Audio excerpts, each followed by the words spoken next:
Hello everybody, welcome back to the channel. तो आज हम लोग बात करने वाले इन्वर्स ऑफ अ मैट्रिक्स के बारे में। ठीक है, ऐसे तो इन्वर्स कैलकुलेट करने का एक शॉर्टकट ट्रिक भी होता है, लेकिन आज हम लोग पढ़ने वाले हैं कि एक्चुअली में इसका कॉन्सेप्ट होता क्या है। सबसे पहले जानते हैं कि इन्वर्स क्या होता है। इन्वर्स कहता है कि if A is a square matrix of order M, ठीक है, basically it means M by M. ठीक है, आप इसे ऐसे रिप्रेजेंट कर सकते हो। तो एक एम ऑर्डर का एक स्क्वायर मैट्रिक्स है ए, ठीक है, and if there exists another square matrix B of the same order m such that ab is equal to ba is equal to I, then b is called the inverse of the matrix a and is denoted by a inverse। ठीक है, तो actually ये कहना क्या चाहता है। सबसे पहले बोल रहा है कि अगर मान लीजिए ए कोई मैट्रिक्स है, ए एक स्क्वायर मैट्रिक्स है। ओके, स्क्वायर मैट्रिक्स है, इसका मतलब इसका ऑर्डर क्या होगा, फिक्स होगा। तो मान लेते हैं कि ए एक मैट्रिक्स है 2 3 1 2 और इसकी ऑर्डर क्या है 2 बाई 2 है। ठीक है, अब देखते हैं कि एक बी अनदर मैट्रिक्स है, वो क्या है, एक दूसरा मैट्रिक्स है 2 - 3 - 1 2। ठीक है, ये एक दूसरा मैट्रिक्स है, ये भी किससे ऑर्डर का है, एम ऑर्डर का, मतलब सेम ऑर्डर 2 बाई 2 मैट्रिक्स है। ठीक है, अब देखिए इन दोनों में रिलेशन क्या है कि A B is equal to B A is equal to क्या है, आई, जिसमें आई क्या होता है, हमारा आइडेंटिटी मैट्रिक्स होता है, आइडेंटिटी मैट्रिक्स। तो अगर ये कंडीशन सेटिस्फाई हो रही है तब हम लोग क्या कहेंगे कि बी क्या है, बी क्या है, इनवर्स ऑफ ए है, मतलब B is equal to A inverse. और एक और प्रॉपर्टी होती है इनवर्स की कि अगर बी जो है वो अगर ए का इनवर्स है, इसका मतलब ए भी क्या है, बी का इनवर्स है, A is equal to B inverse. ठीक है, तो इस प्रॉपर्टी के बारे में हम लोग बाद में बात करेंगे। सबसे पहले हम लोग इसको वेरीफाई करते हैं कि बी जो है वो कैसे ए इनवर्स है। आप देखिए, तो हमारे पास कंडीशन क्या दे रखा है कि A B is equal to B A is equal to I को क्या करना चाहिए, सेटिस्फाई करना चाहिए। तो हम निकाल लेते हैं। हम लोग सबसे पहले क्या निकालते हैं, ए बी। ए बी क्या हो जाएगा हमारे पास 2 3 1 2 इंटू 2 - 3 - 1 2। ठीक है, विच इज इक्वल टू ये इससे मल्टीप्लाई होकर और ये इससे मल्टीप्लाई होकर 8 हो जाता है। तो 2 × 2 + 3 × -1। Similarly 2 × -3 + 3 × 2, 1 × 2 + 2 × -1 and 1 × -3 + 2 × 2। ठीक है, आप इसको देखोगे तो ये क्या आ रहा है, एक आइडेंटिटी मैट्रिक्स आ रहा है। ठीक है, तो इसका मतलब A B is equal to I है। ओके, अब हम लोग क्या चेक करते हैं, बी ए चेक करते हैं। B into A that is equal to 2 - 3 - 1 2 into 2 3 1 2।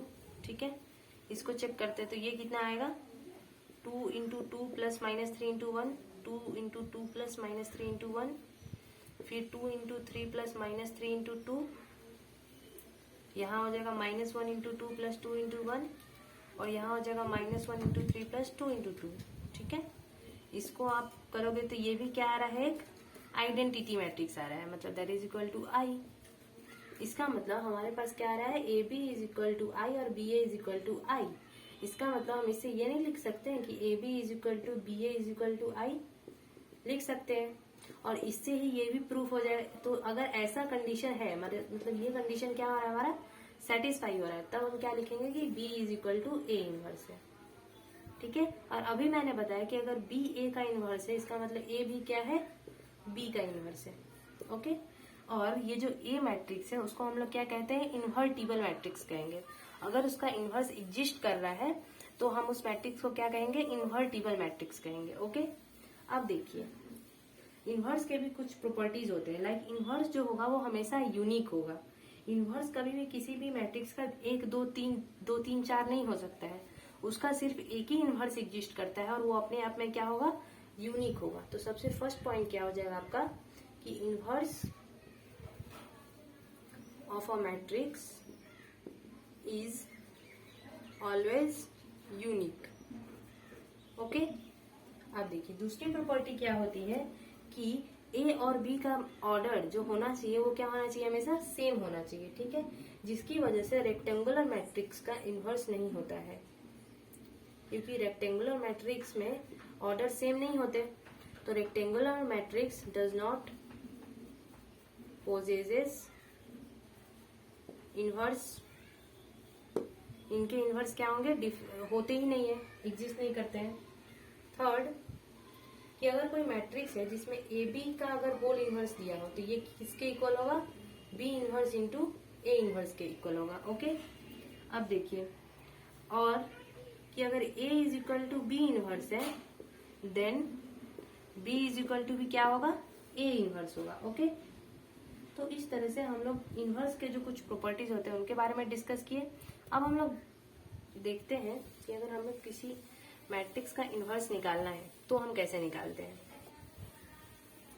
To order two matrix का एक बहुत ही शॉर्ट ट्रिक होता है कि अगर ए इज इक्वल टू 2 3 5 2 है, ठीक है, एक तो मैंने अभी प्रॉपर्टी बता दिया कि वो कैसे निकलेगा, और अगर आपको निकालना हो इसका इन्वर्स, ठीक है, तो हम लोग क्या करेंगे, A B is equal to I कर देंगे, ठीक है, A B is equal to I कर देंगे।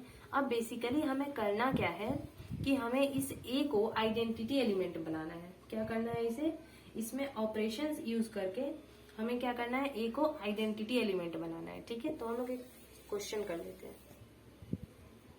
हमारा क्वेश्चन क्या है, ए इज इक्वल टू 1 2 2 -1, ठीक है, और हमें क्या निकालना है, फाइंड इनवर्स, ठीक है।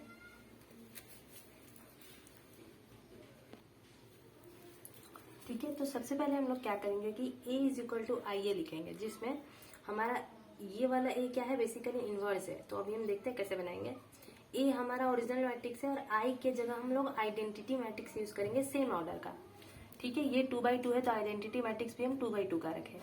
अब हमें करना क्या है कि इस मैट्रिक्स को हमें इसके इक्वल करना है, मतलब बेसिकली हमें इस मैट्रिक्स को क्या बनाना है, आइडेंटिटी मैट्रिक्स बनाना है, और सेम ऑपरेशंस हम इसमें भी यूज करेंगे, जिससे ये मैट्रिक्स भी चेंज होगा और ये भी मैट्रिक्स चेंज होगा। तो सबसे पहले आइडेंटिटी मैट्रिक्स से अगर हम इसे कंपेयर करते हैं तो 1 तो 1 एज इट इज है, और एक बात हमेशा ध्यान रखिए कि अगर 2x2 है तो हम पहले कॉलम वाइज चेंज करेंगे, मतलब 1 0 है तो ये तो 1 है ऑलरेडी है, तो अब हम लोग इसको 0 बनाना है। ये हमारा रो 2 है तो हम लोग कौन सा ऑपरेशन लगा सकते हैं, अगर 2 में से 2 को घटा दिया जाए तो 0 हो जाएगा, लेकिन ऊपर में तो 1 है, तो हम क्या करेंगे, इसको दुगुना करके घटा देंगे।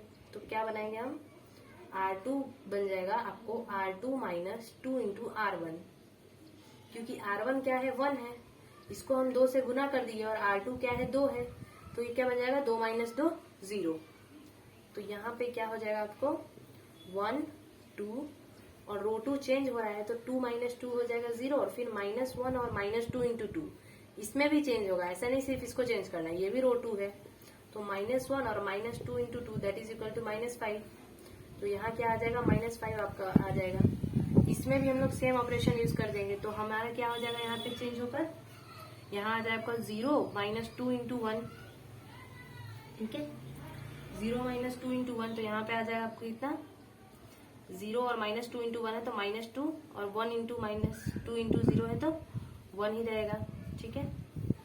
अब देखिए, अब क्या करेंगे हम लोग को, अब क्या करना है, इसे 0 बनाना है ना, इसे 0 बनाना है। इसे 0 बनाने के लिए हम लोग सबसे पहले क्या करेंगे कि रो 2 में -1/5 को अगर मल्टीप्लाई कर देती हूँ तो ये 1 आ जाएगा, ये 1 हो जाएगा ना।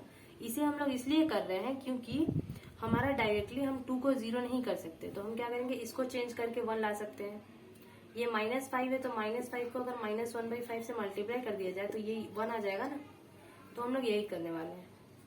क्या करेंगे, R2 multiplied by -1 into 5, sorry -1 into 5 R2, तो ये कितना हो जाएगा 1 2 0, और ये हो जाएगा 1, ठीक है। यहाँ पे क्या आ जाएगा आपको 1 0, और यहाँ हो जाएगा आपको +2/5, और यहाँ पे आ जाएगा -1/5 इंटू ए, ठीक है। और एक बात आप हमेशा ध्यान रखना कि आप वही ऑपरेशंस लगाना जिससे ये जो चेंज हो चुका है वो वापस से चेंज ना हो जाए, ठीक है। अब क्या बच गया 2, ये तो इजी है, R1 tends to R1 minus 2 into R1, 2 into R2, क्योंकि R1 हमारा 2 है और इसको दुगुना करके माइनस कर देंगे जो अभी हम लोग किए थे, तो क्या कर देंगे 1 0 0 1, ये तो 0 बन जाएगा 2 माइनस 1 इंटू 2, और यहाँ पे चेंज होकर क्या बन जाएगा आपको कि 1 माइनस 2 इंटू 2/5 हो जाएगा। तो ये कितना हो जाएगा 1/5, 1/5 2/5, और यहाँ पे आ जाएगा आपको 2/5 माइनस 1/5, ठीक है, और ये a है, ठीक है। तो अब इसकी वजह से हम लोगों का a इनवर्स क्या आ जाएगा, ये जो मैट्रिक्स आया यही क्या है a इनवर्स है। तो a इनवर्स क्या आ गया 1/5 2/5 2/5 माइनस 1/5, ठीक है। इस तरह से आपका a इनवर्स निकल गया। ओके, तो इसी तरह से हम लोग एलिमेंट्री ऑपरेशंस को यूज करके किसी भी मैट्रिक्स का इनवर्स फाइंड आउट कर सकते हैं। नेक्स्ट लेक्चर में हम लोग 3 और 3/3 मैट्रिक्स के बारे में बात करेंगे। इसका इनवर्स का एक ट्रिक होता है, आप चाहो तो आप चैनल पे जाकर विजिट कर सकते हो, वहां पे दिया हुआ है, आप उस ट्रिक को यूज करके बहुत ही इजी वे में निकाल सकते हो। Okay, thank you for today.